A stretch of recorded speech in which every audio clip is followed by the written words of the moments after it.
ஞானானந்தகிரி சுவாமிகள் 1974 சமாதி ஆன உடனே அப்போது அந்த தபோவனத்தில் இருந்த பக்தர்கள்லாம் சாமி மறைஞ்சிட்டாங்க, இனிமேல் எப்படி இருக்குதுன்னு கவலையோடு இருக்கும்போது அப்போ தான் சாமி வந்து 5-6 மாதம் அங்கே தங்கியிருந்தார்கள்.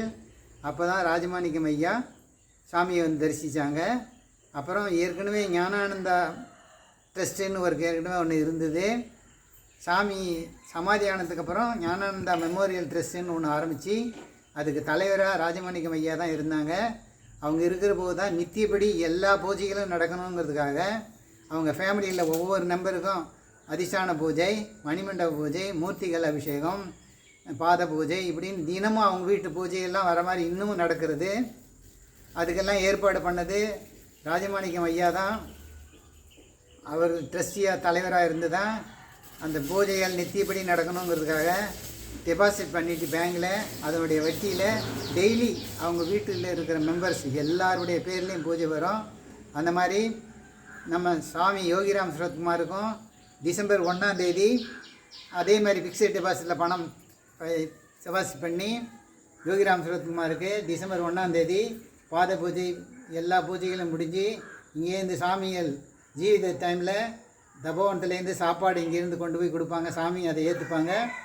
அதுக்கப்புறம் முன்னாள் பாரத பிரதமர் இந்திரா காந்தி அவர்கள் பேர்லேயும் நவம்பர் 19ஆம் தேதிக்கு வருஷம் பூஜை நடக்கிற மாதிரி ஃபிக்ஸட் டெபாசிட்டில் ஐயா பணம் டெபாசிட் பண்ணியிருக்காங்க.